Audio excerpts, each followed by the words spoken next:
দর্শক, কৃষক শ্রমিক জনতা লীগের সভাপতি বঙ্গবীর কাদের সিদ্দিকী বলেছেন, কিছু কিছু ক্ষেত্রে শেখ হাসিনা মানেই বাংলাদেশ, শেখ হাসিনার আওয়ামী লীগ মানেই বাংলাদেশ, শেখ হাসিনা মানেই বঙ্গবন্ধু শেখ মুজিব। আপনার জয় বাংলা পছন্দ না হতে পারে, কিন্তু জয় বাংলা বলার জন্য আপনি জেলখানায় নেবেন? ভাবিকালের ইতিহাসের কাছে কি জবাব দেবেন? জবাব নাই। আগামী জাতীয় সংসদ নির্বাচনকে সামনে রেখে রাজনৈতিক দলগুলোর সঙ্গে ইসির ধারাবাহিক সংলাপে অংশ নিয়ে এই বক্তব্য দিয়েছেন বঙ্গবীর কাদের সিদ্দিকী। অনেকেই তার এই বক্তব্যের সমালোচনা করছেন।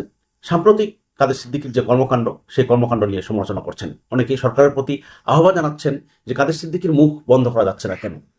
কারণ জুলাই আগস্ট আন্দোলনে ২,০০০ মানুষকে হত্যা থেকে শুরু করে এই যে একটা অরাজক পরিস্থিতি, এবং গত ১৫-১৬ বছর ১৭ বছর ফ্যাসিস্ট কায়দায় দেশ চালানো, এসবের আহ, এসব নিয়ে কাদের সিদ্দিকী কখনোই কথা বলেন না, কখনোই বলেননি।